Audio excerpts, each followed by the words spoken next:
Magandang araw po sa atin lahat. Ito po si Professor Tonton Contreras. Kasama nyo na naman ngayon dito sa usapang FB Live na recorded.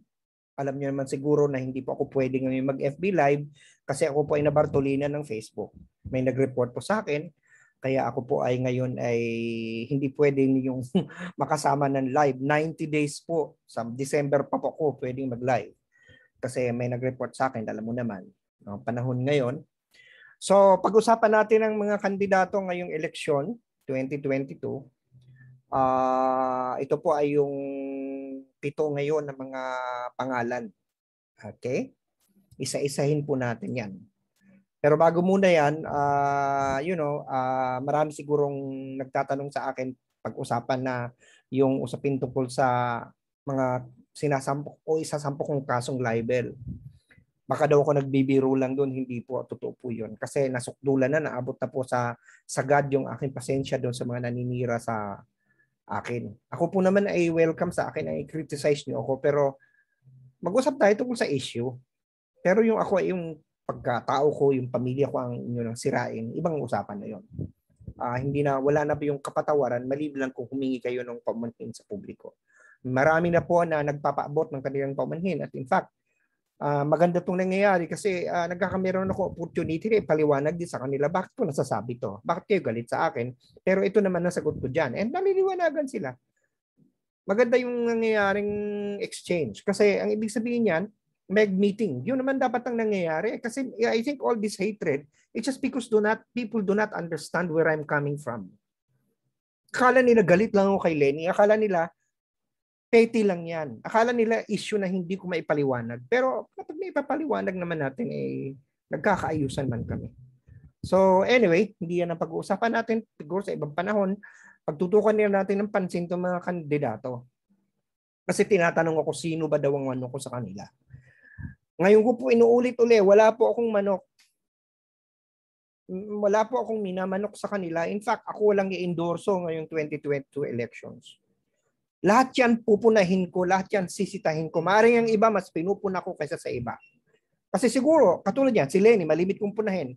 Kasi alam naman talaga, ay hindi ko naman inamin, may bias ako laban sa kanya. At yun ay pinanggagalingan. At yan ay ipapaliwanag ko sa future live. Okay? Malinaw na meron akong bias doon sa Ali. Pero may mga iba pang dahilan kung bakit ayoko sa kanya. Ganun lang yon. So wala akong i-endorso sa kanila. May mga nakikita ako na mga pwedeng iboto pero hindi ko sa inyo sasabihin kung sino. Kasi sabi ko nga, ayoko mang-impluwensya. Andito lang ako para tulungan kayo na magdesisyon. At ang sa akin lang bilang isang political analyst, mas gusto kong ipakita sa inyo ano yung mga mali sa kanila para maging critical kayo mag-isip. Critical thinking ang tawag doon. Hindi yung bulag ka na gusto mo lang to dahil ito yung gwapo, ito yung maganda, o ito yung magandang sinabi, o ito yung magandang ginawa. Pero kailangan maging balance ang pagtingin natin. Hindi dapat tayo nag-aanito o hindi tayo nagpupuon ng mga kandidato. Kasi ang hinahalal po natin kinatawan natin. So isa-isa natin yung mga kandidatong yan. Unahin natin si Ping Lacson mula sa kaliwa hanggang kanan. Si Ping Lacson po, senador. Ang problema ko kay Ping Lacson, alam ko, I have no doubt that he's competent. He has a long history, a long record of public service. Naging police general siya, naging senador.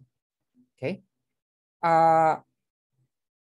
Naging in charge din siya doon sa task force ng rehabilitation ng Yolanda.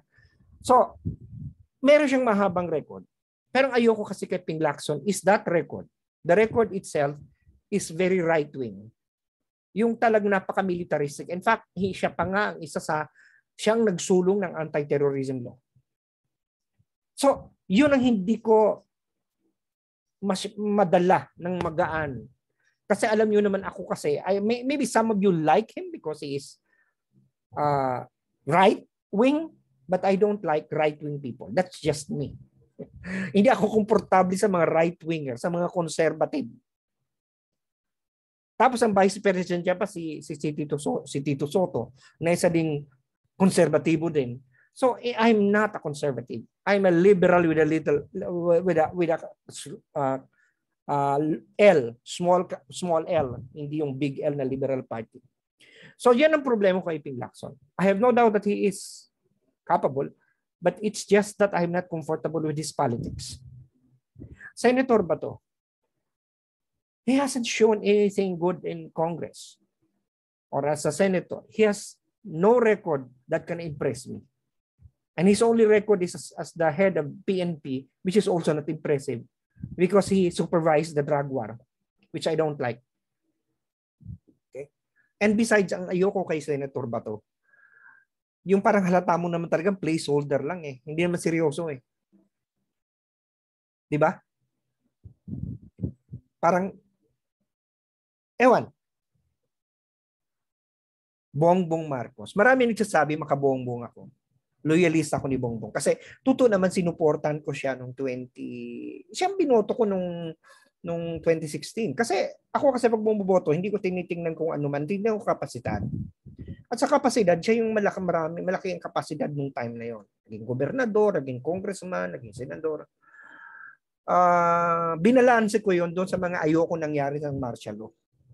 Now, ang dahilan kung bakit maraming sasabi na ako ay supporter ni Bongbong ay dahil sa dalawang bagay. Nung pinaglaban ko yung kanyang kaso sa Dayaan na para sa akin ay hindi na-resolba. Bagamat nag-rule ang Supreme Court pabor kay Leni Robredo, ay sa akin naman, lahat naman ng matinong abogado o sino man na election person na tanungin mo kung hindi sila partisan, objective sila, alam nila maanomalya yung nangyari, lalo na sa ARMM, na hindi nabilang dahil hindi kasama sa kanyang pinotesta na pilot sites, na technical siya doon. Now, kasi nakita ko yung kaduda-dudang mga numero. Ako sinasabi ko sa inyo, kung sakaling si Leni Robredo ang naapido, nakita ko may mga kaduda-dudang numero laban sa kanya, kahit siguro hindi ko gusto si Leni Robredo, paglalaban ko yun. Ganun po kasi ako eh. Ang isa pa na dahilan kung bakit naakusan ako na ako ay makabongbong Marcos, ay dahil yung bilang isang teacher, bilang nagtuturo ng social research, gusto ko fair and objective ang conclusion. Binibase dapat sa data. Ituturo ko sa estudyante. Kaya, I don't want to deodorize and revise martial law. I just want to have a fair and objective treatment of it. That we have to look at evidence. Kasi bagamat may mga nangyayaring masama, hanapin din natin yung salaysay ng mga taong nakinabang at tingnan natin. I think that is the purpose of my saying that we should revisit the way we have written about martial law. Eh dahil doon, tinatawag na akong revisionist. Anyway, kalayaan niya ng mga tao.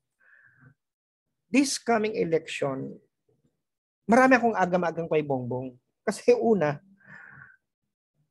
yung point ng degree niya, malinaw naman kasi nagkaroon ng misrepresentation. Kasi once claim niya na siya ay graduate ng AB o Bachelor of Arts in Philosophy, Politics, and Economics, ay hindi naman yun ang tinapos niya sa Oxford. May tinapos siya. Pero hindi po yun. Ang tinapos niya special diploma in Social Studies. Na isa rin namang masasabi natin na credential. Pero hindi siya level ng Bachelor of Arts at hindi rin siya sa Politics, Economics, at Philosophy. Magkaiba po yun. At ako po bilang isang profesor, malinaw pong hindi ko gusto yun. Dapat maging honest tayo. At in fact, siya mismo yung kanyang online site sa Senate, nung una nilagay niya yung AB na yon na Politics, Philosophy, and Economics, pinalitan niya, ginawa niya special diploma in Social Studies. So inamin yung pagtanggal, pag-aamin yun na may nagkamali. Eh bakit ngayon parang nagda-double down? Wala naman daw siyang misrepresentation na ginawa. So ba't hindi yun matanggap? Ba't hindi yun mag-apologize? Ang ikalawa na hindi ko rin gusto, yung patuloy niyang pinagpipilitan na hindi dapat siya mag-apologize sa nangyari nung panahon ng ama niya. Sa akin naman, hindi naman porket mag-apologize ka, parang tatawagin mo ng masama ang tatay mo. You are apologizing for the things that happened during his term, which he may not have direct responsibility, but he still had command responsibility. Kasi kung talagang fair lang, kung i-claim niya na crowning glory yung mga nangyaring maganda sa panahon ng tatay niya, di sana naman handa rin siyang claimin yung burden ng pag-recognize and pag-acknowledge and also pag-apologize sa mga pagkakamali sa panahon ng nanunungkulan ng tatay niya kasi wala naman pong perpekto.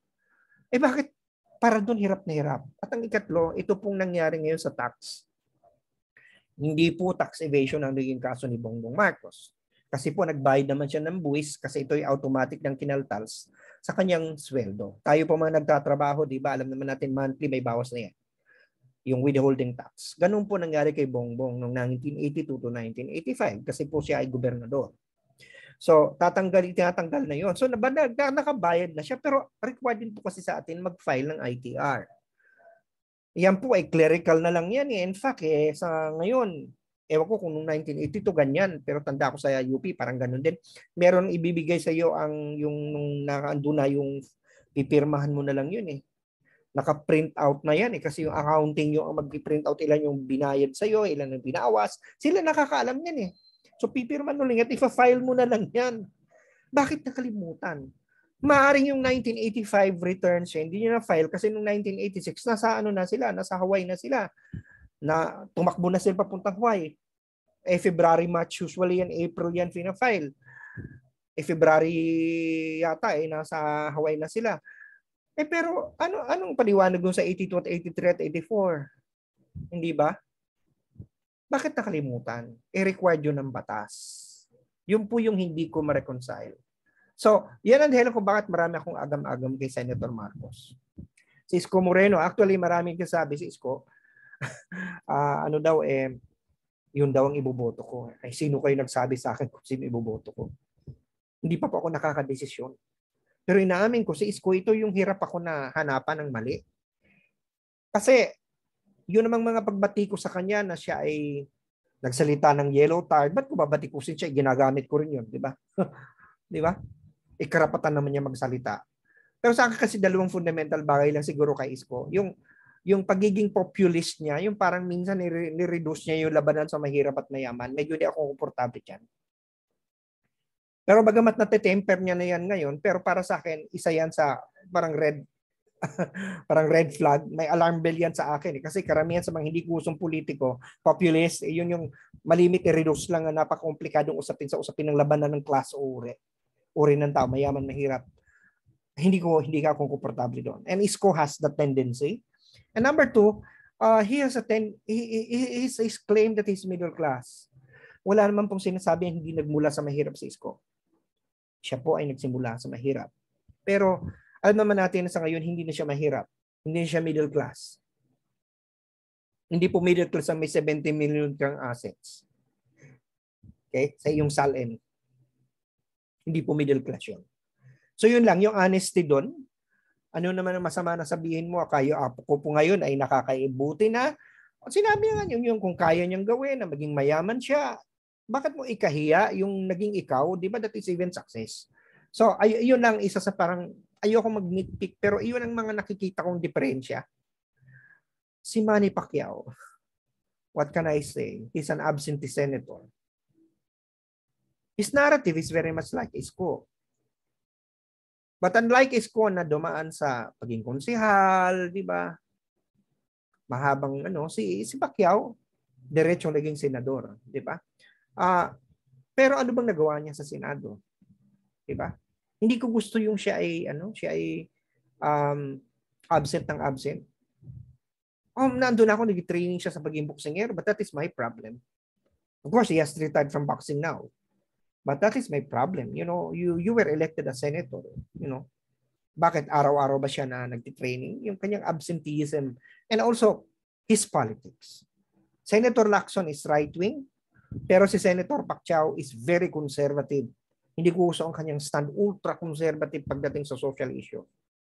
Na parang ang tawag nga sa kanya, he's going to politicize Christianity. Kung may political Islam, may political Christianity. Siya ang gagawa nun.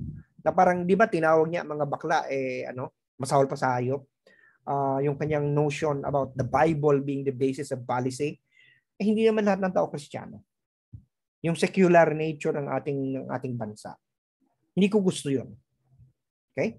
And so, it's something that is impressing me. Leni Robredo. Inaamin ko naman, Leni Robredo, malalim ang history ng paghiwaan ng pamilya ko at pamilya ni Leni. Maybe when I'm ready, I'm going to tell that to you in detail. If I'm allowed, I have to first consult a lawyer. I don't want to be accused of doing libel. But what I don't like about Lenny is her inauthenticity. Siguro dahil kilala ko siya. Dahil kilala ko kung saan siya nanggaling, ano mga ginawa niya nung hindi pa siya presidente. O hindi pa siya vice-presidente. At hindi pa siya tumatakbo pagka-presidente. So I know that she is different from what she's projecting now. Kung ano man yung pinoproject niya ngayon, alam ko na hindi siya yan. Dahil kilala ko. Itong mga ibang kandidatong ito, hindi ko personal na kilala.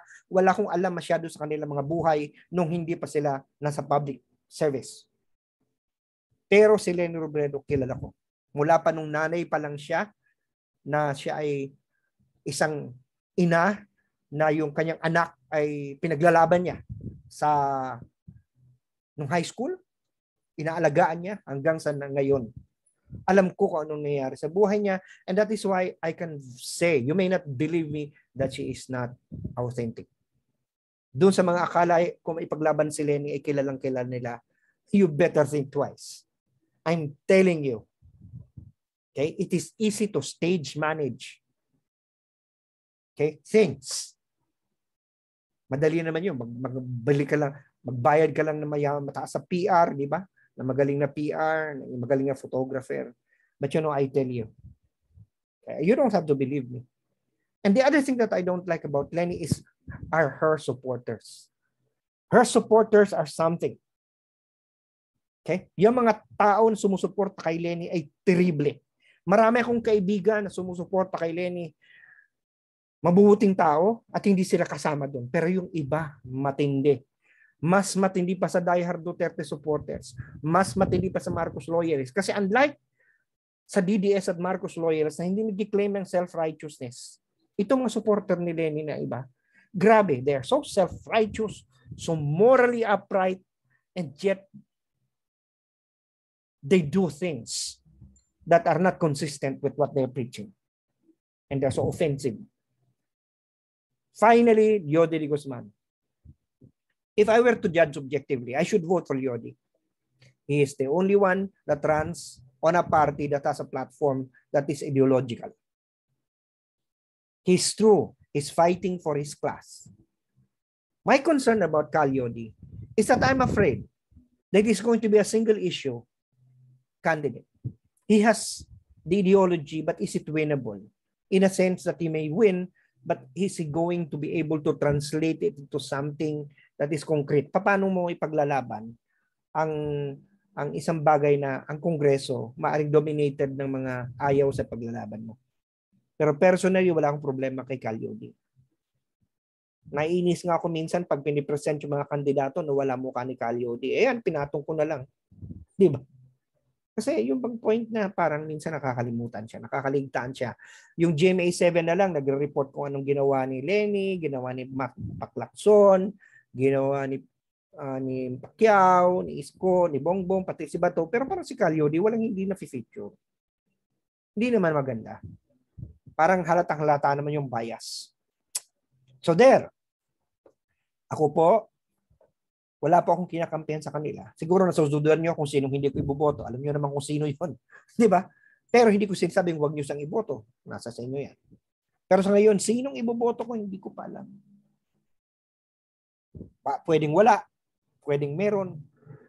Pero sana itong ginawa ko ay nakatulong sa inyo. Para magdesisyon kayo. Inuulit ko, wala po akong pinapangampanya sa kanila. Wala akong ini-endorso sa kanila. Okay? Kasi gusto ko maging freelancer. Yung malaya akong pumuna, malaya akong bumatikos, malaya din akong pumuri. Para wala akong, kumbaga sa ano, walang tali. So yan lamang po. Sana po nakapagsilbi ako sa inyo dahil sabi sa akin ng UP, serve the people. At sana po nakapagturo ko sa inyong kaisipan, nakaplos ko ang mga puso at nakapagbabago ako ng inyong mga pananaw kahit sa politika man lang, kahit konti lang, kahit sa usaping politikal. Dahil sabi sa akin ng Lasal, teach minds, touch hearts, and transforming lives. So ito po si Professor Tonton Contreras. Nagsasabi na mag-ingat po tayo Level 2 na lang po Metro Manila. Pababa ng pababa mga kaso, pero huwag po tayo maging kampante. Andyan din pa rin po ang virus. Patuloy pong gamitin ang face masks, magsuot pa rin ng face shields kung kinakailangan, physical distancing po. Maingat po tayo lagi kasi ayaw na natin bumalik sa dati. Pababa na po ang mga kaso, sana tuloy-tuloy na magtulungan tayo. So ito po, muli, sabing UP naming mahal, Animo Lasal. Magandang araw po sa ating lahat.